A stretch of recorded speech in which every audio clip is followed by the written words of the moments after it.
Thank you for your patience, everyone. Okay. When I was growing up, I heard the same number over and over again. 8 hours. Not 7, not 9, but 8. It was treated like a biological law. There's no debate on a number. But then something strange happened. Suddenly 8 hours became 7, or maybe 9, or even, it depends. And at the same time, society quietly decided that sleep was optional. We glorified the all-nighter. We admired teen CEOs who claimed to never sleep. We joked about running on caffeine and willpower. And into that confusion stepped a very confident voice: advertising. Apps, trackers, supplements, routines. Each prompt the same thing: control. Control your sleep. Optimize it. Fix it. And if you mess it up, don't worry. You can catch up later. So today, I want to talk about the power of sleep. Not just why it matters, but how we stop protecting it, how myths about sleep took hold, and what neuroscience actually knows right now. Because sleep isn't broken. Our relationship with it is. From a neuroscience perspective, sleep is not simply rest. It's active maintenance. While you're asleep, your brain is doing at least 3 critical things. First, it's consolidating memory, deciding what gets stored long-term and what gets erased. Second, it's regulating emotion by recalibrating the circuits that help you respond to stress, fear, and anxiety. And third, it's doing something absolutely remarkable. It's literally cleaning itself. During deep sleep, cerebrospinal fluid washes through the brain, creating metabolic waste that accumulates during waking hours. This includes proteins linked to neurodegenerative diseases. So when we talk about skipping sleep, we're not skipping rest. We're skipping brain maintenance. And yet, we treat sleep like a luxury instead of a necessity.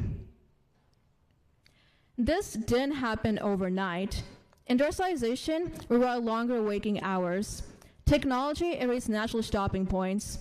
And corporate culture reframed sleep as inefficiency. But here's the paradox. We demand peak on performance while systematically undermining the one biological process that enables it. And when biology pushes back, when we feel foggy, anxious, unfocused, we don't question the system. We download an app. One of the most common ideas promoted today is sleep debt. The belief that if you don't sleep enough during the week, you can simply pay it back on the weekend. This idea is appealing. It feels flexible, forgiving, and modern. But neuroscience is less optimistic. Yes, you can cover some performance with additional sleep. Reaction time improves, subjective sleepiness decreases. But studies show that certain cognitive deficits persist, even after extended recovery sleep, especially in attention, emotional regulation, and decision making. In other words, you can feel better while still functioning worse. And here's a more uncomfortable truth. Your brain doesn't keep a neat spreadsheet of hours owed. Sleep loss accumulates biologically, not mathematically. So when companies promise you can optimize your way out of chronic deprivation, what they're really selling is reassurance, not accuracy. So how much sleep do we actually need? 7, 8, 9? Dare I say even 10? The reason studies can't agree is because the question itself is misleading. There is no single number because sleep needs vary based on genetics, age, health, and even brain structure. Some people generally function well on 7, others don't. But here's what is consistent across research. Regularly sleeping under biological need impairs cognition. Chronic sleep restriction increases risk for mood disorders. And your sense of "I'm fine" is often unreliable. Sleep deprivation reduces the brain's ability to recognize its own impairment, which means people most confident they're okay often aren't. So what can we do? We can learn to recognize red flags and sleep claims, promises to catch up with the consequences, overemphasis on scores instead of how you feel during the day, claims that discipline alone can override biology, and treating sleep as something to hack rather than protect. Neurologists don't talk about sleep as a productivity tool. They talk about it as a foundational process that our cognitive function depend on. You don't optimize the foundation. You stop trying to crack it. Sleep doesn't need better branding. It needs boundaries. It needs cultural permission to be non-negotiable. It needs to stop moralizing exhaustion and start questioning why we're so comfortable with it. Because the most powerful thing about sleep isn't that it makes you sharper or faster or more productive. It's that it makes your brain possible tomorrow. So maybe the real question isn't how many hours we need.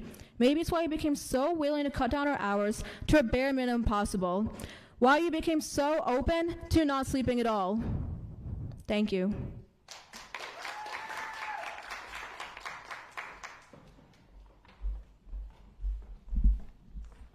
Thank you so much, Anushri. Our next speaker is Viraj. Viraj Gadda is a manager at PayPal, a content creator, and someone who has shown up for a workout every single day for the past 790 days. Along the way, he had the privilege of inspiring a growing community of over 597,000 people, including sharing the stage with the one and only David Goggins in front of 3,000 plus attendees. His journey is rooted in a simple belief. Consistency is a flywheel, and when applied to fitness, it can drive success across every phase of life, from career to mindset to personal growth. He shares this to remind others that small, disciplined actions done daily can change everything. Please welcome to the stage, Viraj Gadda.